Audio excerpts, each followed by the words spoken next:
pleased to be joined now by Ottawa 67's head coach, Jeff Brown. Jeff, first of all, congrats on a great opening season for you as the head coach. Are you a bit surprised by your team's success? Maybe after starting 0-4, yeah. But we got a lot of character in that locker room. They've come together well and playing hard for one another. We've earned where we are. You came over here from the off-season, coaching out in the United States. Have you noticed any difficulties in the transition to playing here in the CHL? No, I think hockey's hockey. It's a game. It's a game, and kept the same philosophies that I used last year. I think that there's a few more guys that maybe play east-west here, whereas the U.S. game's more north-south. And so, no, it's junior hockey. You know, your kids playing with a lot of emotion, and you got to try and harness that and make it play the right way.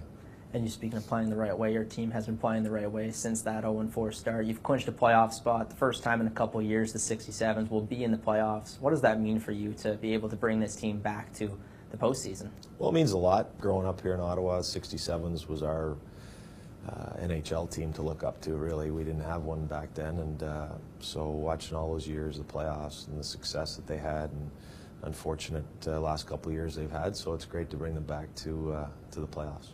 You're from Nepean, Ontario, born and raised. You're a local guy. What did it mean for you to get the call from Pat Higgins and find out that you had actually been named the head coach of the hometown team you grew up watching? Yeah, it was pretty interesting. I was actually at the airport in St. Louis flying up here and for my mother's birthday. And Higgy called and said, any chance you'd come up and interview? And I said, well, it's fate maybe. I'm on my way up there right now. I can come in tomorrow. And so, you know, we talked for the next 2-3 weeks and flew back and met with Jeff Hunt, and so it was pretty special. And Indiana, the team that you coached in the USHL, unfortunately folded. Did it seem kind of like fate? You mentioned that word, that when that team folded, one door closes, another door opens here in your hometown? Yeah, I guess. You know, I was really planning on just being a dad. You know, my one boy is playing in Windsor, and I have a little guy that I was planning on coaching. My daughter was in Arizona. I was just kind of planning on taking a year off and enjoying my kids a little bit. And then this opportunity came, and I couldn't say no to coming home.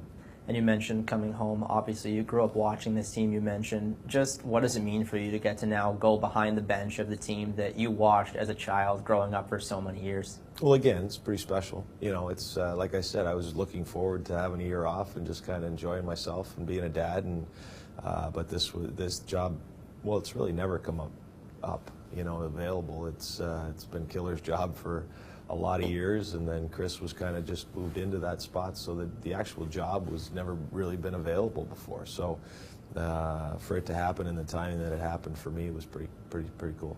And you mentioned him Killer by the nickname that everybody affectionately knows him as here in the nation's capital. Do you have any relationship with Brian before you were named the head coach? Yeah, I bug him about it a lot. He tried to get me out of Sudbury, but he didn't offer enough, obviously, so I give him a little trouble about that. But, you know, through the years, when I was trying to come back from my concussions, he was nice enough to let me come out and skate with the team, and, you know, just know him from the golf tournaments in the summers and all that kind of stuff. He's a great guy, did a lot for hockey in not only Ottawa, but really all over. Is he somebody that you look up to say the least? Is somebody behind the bench that you try to be like or admire? Yeah, obviously he's the track record he's had has been incredible. You know, a lot of people say there's similarities in the way that I kind of coach and our philosophies and stuff. I mean, certainly I'm, I don't know, 1,000 games behind him in wins, but or whatever it is. But I think we look at the game the same way and try and get the most out of each player. You've certainly got a lot of the 67s so far this year, and I think a lot of that is because of the coaching style that a lot of people didn't really know about when you bring here behind the bench in Ottawa. The fact that you don't really seem like you're ever particularly satisfied. There's a lot of games where your team is up by a lot and you still are talking to the players, trying to encourage them, trying to tell them to do better on the bench. Is that something that you would say you are, maybe a perfectionist behind the bench? Well, I don't know about perfectionist, but it's a process, right? It's a journey, and it's not necessarily about the wins and losses through the year. It's are the guys getting better? Are they learning? Are they getting to where we can compete come playoff time? And that's more important to me. You know, for us to go into Oshawa and play a great game and lose, you know, I was a lot happier at the end of that game than some of the games that we've won and not played the right way. So I mean, to me, it's not about the result. It's about, you know, the journey and are we getting better. And, you know, I guess my philosophy on that is if you don't ask for it, you're never going to get it. And kids, you know, if they only do as much as they kind of need to do, it seems like. And so if you don't push and you don't ask for it, they're never going to get to where they need to be to achieve all of our goals, which is being successful in the playoffs. And one of the reasons why you became the NHL player that you were is because of your progression. You played for Hawkesbury in the CJHL, then you played for Sudbury in the OHL, then you made the move up to the professional ranks. Do you think ever, though, there's a reason for that? Your Ottawa roots maybe helping you become the hockey fan that you have become? Well, absolutely. I mean, it's you think back of what's made me the coach that I am today, and it's all the progression through the ranks in Ottawa and Nepean, Hawkesbury, like you say, Mac McLean basically finding me out in Nepean when the Central Junior team in Nepean didn't protect me, and Mac found me and basically drafted me high. And at that point, I didn't. I mean, it was just a dream to play in the NHL, and for him to see that in me, and then to go to Sudbury, and absolutely, it's a journey, and that's what we're on right now. I understand that you've got some childhood friends too, who are kind of around the same area in Nepean or Ottawa that you grew up with, who also made it. Anybody in particular that really stands out with you as somebody that you've kept in touch with throughout your life? Well, Jeff Chikrin, we're in each other's wedding party, and we're 3 days apart. Our boys are 3 weeks apart, and Jake's having an unbelievable season in Sarnia. And Logan and him are great friends, and Jeff and I, in fact, sat in the stands on Sunday and watched Windsor and Sarnia play in Windsor. So it's a friendship that will last forever, and he's a great man, and our families are friends, and so it's special to see both our boys doing as good as they're doing. Now I have to ask, how did Logan pick up the game? Because he's a 6'5" towering forward. You are a smooth skating, puck moving defenseman. So how did he kind of transfer roles? Why did he choose to be a forward instead of a defenseman? Well, he says defense is boring. So no, he had no choice. When he was 2, I grabbed skates, and I was retired at the time, so he had no choice. He was playing hockey, and we'd go to the rink at lunch hour, and his whole life I've pushed him, and I'd like to think not over the edge, but I've pushed him to be a hockey player and try and teach him the right way and respect the game. And again, he's had a great start, but it's a long journey. Does it feel weird not being able to coach him this year and know that he's in the same league that you're coaching in, but he's playing for a rival that is actually trying to take away the chance to win a Memorial Cup just as much as you are? Yeah, no, it's the hardest thing I've ever had to do. All we do as parents is you cheer for your children, right? So, all I've done is want the best for him and my other 2 children, and all of a sudden you're competing against them, and you can't help but find yourself behind the bench still being a dad. Obviously we want to win, and my joke about us winning 4-3 and him getting a hat trick, I mean, it's bang on. I mean, it is. I certainly don't want our team to shut him out, but I want us to win. But you want him to have success. So, but it was the game here. The one there wasn't as bad. He had horrible strep throat. Shouldn't have played. Tried to play through it. They're fighting for playoffs, and it didn't seem as bad there because he just didn't see the ice time that he quite saw here and whatever. But that first game here was horrible. Well, you spent 4 years in the OHL, then you spent parts of 13 seasons in the NHL. How was the transition like, going from a city like Sudbury to starting to try to make it into the show with teams like the Quebec Nordiques? Yeah, it's weird because there's not a lot of hockey in my background, in my family or anything. So the NHL, again, was just a dream. Like, I never, even when I went to Hawkesbury and went on to Sudbury, I mean, the NHL was just, there's no way I can play there, and so it was weird the first years of playing in Quebec and the transition, and it just all of a sudden, hey, I'm in the NHL, and it was pretty cool. But I mean, the transition, it's the next level. It's as good as the league there is in the world. So, but I had a great opportunity in Quebec. They needed a power play defenseman, and they had a ton of offensive forwards. The Stastnys and Goulet and Dale Hunter, were all there. So it was a great opportunity for me to come in and be on that power play and get my feet wet that way.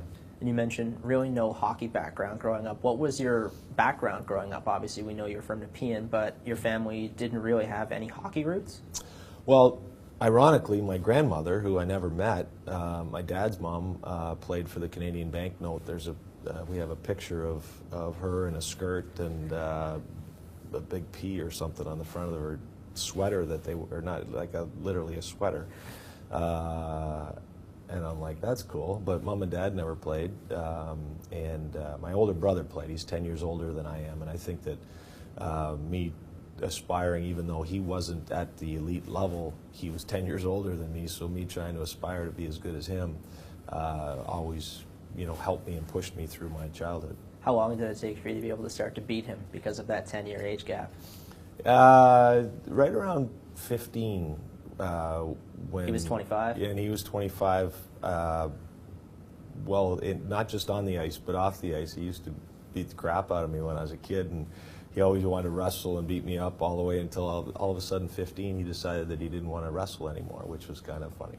So your family now, when you look at your wife and your kids, do you see any similarities or parallels to how you grew up, even though they kind of grew up out there in St. Louis when you ended your career? Yeah, just the only difference is that I've been through it and I've lived it, and my mom and dad didn't really know the process or how to help me as far as what to expect or what to, where I feel like I'm always talking to Logan about things that are going to come up and that kind of stuff. So for us, my mom and dad did a wonderful job for what they knew, and it was great. That always gave me support. My dad always pushed me. My mom always said you're being too hard on him, that kind of thing. But you need that give and take, and had a great childhood and very supportive parents. So what was it like to raise your family in a town like St. Louis with your wife and your kids? St. Louis is a great town. It's a great hockey town now. Back when I was a kid, there was nothing coming out of St. Louis, and now there's NHLers coming out of there all the time. And there's some teams there that in the past have been #1 in the country, basically. So it's a great hockey city, and it's a great sports town, and it's a great place to raise a family. We really enjoyed our time there and may end up back there. I was also going to ask you, how did you wind up meeting your wife? Did you meet her in St. Louis or at one of the stops during your many teams you played for in the NHL? Cruise with the Blues. We had a St. Louis Blues cruise in the summertime. Myself, Curtis Joseph, John Kelly, the announcer, were on this cruise ship, and my wife was the Julie McCoy of the ship, basically. She was in charge of our everyday activities, and just got to know her a little bit, and we stayed in touch after I left the cruise, and 5 years later we were married. That's a pretty good story. Yeah. Did you, I guess, expect being based out in St. Louis then? Was that always, out of all the towns that you spent your career in, was that the one town that felt the most like home? Yeah, we went back there after I retired. I was there 5 years. It was the one trade, and don't ask me how many times I got traded, but it was the one trade that was really hard for me to swallow, because I was there 5 years, really was in the community doing a lot of things, and really had my best years there playing, and then all of a sudden got traded, and it was just crushing, just to leave a place that you've given your heart and soul to, and to have the success that I had there, and the next thing you know, you're playing in the Stanley Cup final against the Rangers, which out of Vancouver was fun, and it was great and everything, but I guess things happen for a reason. We mentioned the Cup run back in '94 with Vancouver. What was it like to kind of have that experience, to get to go all the way to a Game 7 in the Cup final? Best and worst hockey experience of my life, really. I mean, the best to be playing for the Stanley Cup, what you've dreamed about your whole life, Game 7, but then, a Nathan Lafayette post away with 5 minutes to go from winning a Stanley Cup. Tough to swallow. Really had trouble. I never really watched the game for years.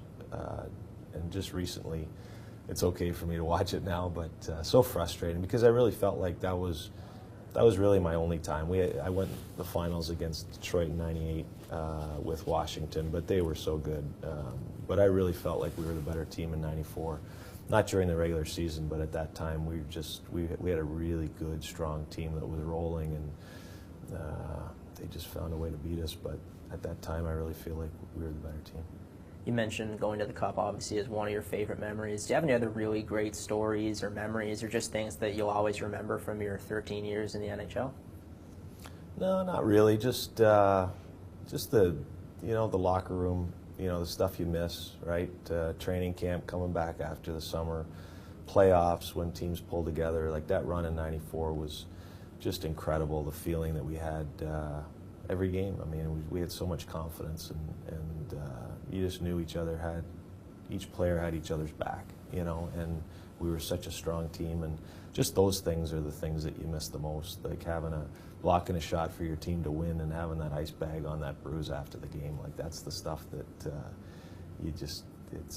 those are the memories that I can remember. Now you talk about obviously having a lot of good memories that you have from your time playing hockey. One of the reasons why your career was unfortunately cut short was due to the concussions that you sustained over your career. Was it difficult to have to walk away from the game due to those concussion symptoms? No, it was horrible. I mean, it was terrible. People don't understand, and that's why I'm so passionate about headshots and stuff like that. Like we still don't call it well enough. Basically, you know, it was 30. I was 32 years old, and you know, I had to sit in a dark room and for months and years, really. I mean, I had horrible headaches and.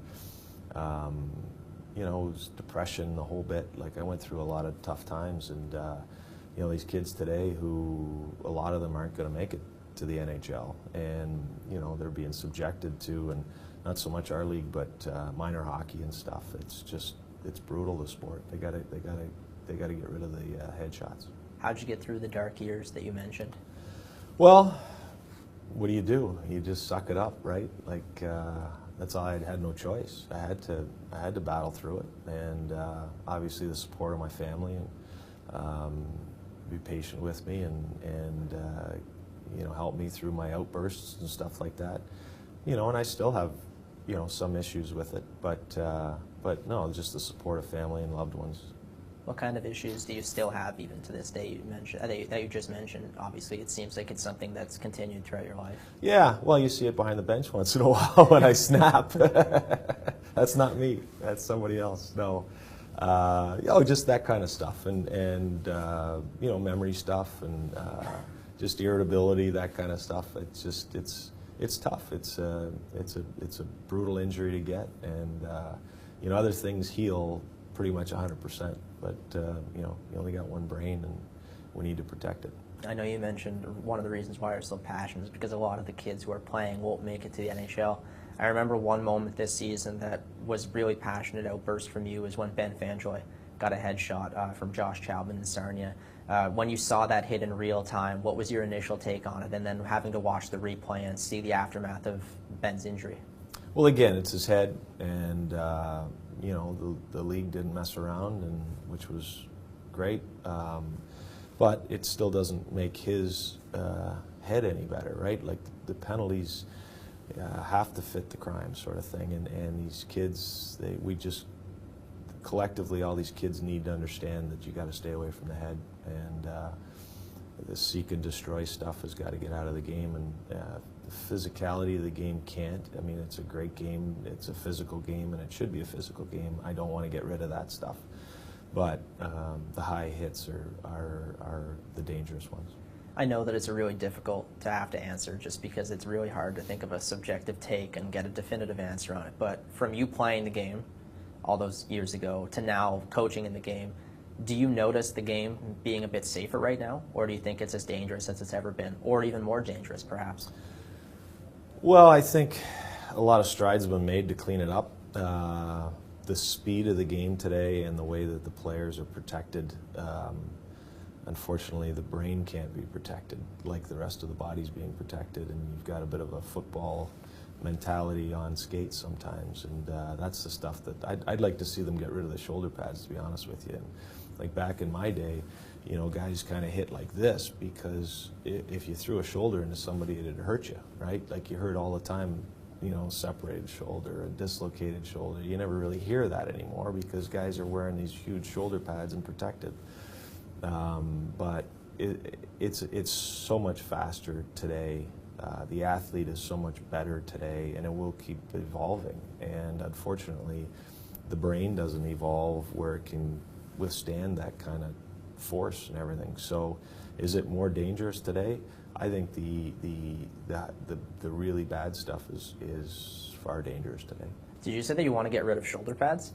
Is there any radical idea like that? No, gosh, no. At least back to the old days where Guy Lafleur, who I played with in Quebec, we used to have the suspender with the little cap sewn onto the edge of it, and that was all he had. But I don't know. I just want to see the best players continue to make the game the best that it can be, and take guys away that have no business playing in the league from stopping our best players from achieving unbelievable things.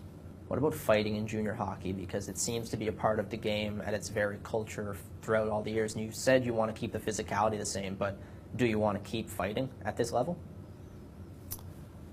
I'm 50-50. I never fought, so, whatever. If there's fighting, there's not fighting. To me, that's not what's creating the concussions. At least you have two willing combatants, and there's not, a blindside hit. Like, those are the ones that, to me, that's the danger stuff. If two guys want to fight and it's allowed in the league, then I'm lukewarm on it. I don't, half the time we don't fight a lot, and when we do fight, most of the time I don't even watch it. Like, as long as our kid's safe and doesn't get hurt. But it is part of the game. It's always been a part of the game, and again, if they took it out, wouldn't bother me. If they keep it in, wouldn't bother me. Did you ever remember a fight, either in the OHL or the NHL, apart from obviously scrapping as a kid in Nepean with your brother? Well, yeah, I remember my first one, Curtis Collins from Kingston, an overage guy. You're told back then, anybody touches your goalie, you How old were you if he was an overager? 16, yeah. Oh, wow. I was 160 pounds soaking wet. And he hit our goalie, and I grabbed him, and the next thing I know, I couldn't lay my head on the pillow for the next 3 weeks because I had welts all over the top of my head, and I said I better work on my slap shot because I'm not going to make it as a tough guy. So that was my first, and very few fights after that, I guess. Well, that's your very first fight. Do you remember your very first big hit that kind of left a mark with you in terms of pain after the fact with your concussions? I got blindsided my first year and basically woke up in the hospital, and so I don't really remember it, obviously, but I remember waking up in the hospital and mom and dad being there, that type of thing. Yeah, it's a brutal injury, concussions. And do you think that having the game taken away from you because of your concussion symptoms made you more passionate to get back into the game as a coach? No, I never thought I'd be a coach, and just started giving back in minor hockey in St. Louis, and next thing you know, a junior team, Kelly Chase, an old teammate of mine, was looking for a coach. Actually, John Cooper, of all people, in Tampa Bay, had just left to go to the USHL. And the rink was the same rink that my two boys played at, and I thought, you know what, I'll give it a try, and started kind of getting interested in it at that level, and then the USHL came calling after that, and now Ottawa, and it's just sort of evolved into something that never really started out thinking that I would be a coach or would want to ever coach at this level. But the part that I love about it at this age is helping these kids both on and off the ice. It's not just the on-ice stuff. It's you see these kids that have, are hungry for knowledge and a lot of things, and we try and teach kids the right way and how to be professional on and off the ice and be good kids and character and all that kind of stuff. I think it's important. You never had an inkling that you'd ever become a coach during your playing days to when you moved on from the game? Never. No. You surprised then? Or? I don't know why. I don't know why I never wanted to be. And when I finished, I just seriously was enjoying as much as I could with my concussions, enjoying my retirement, I guess, and but just needed to do something, and I tried other things, and nothing ever gave me the instant gratification like a hockey game does.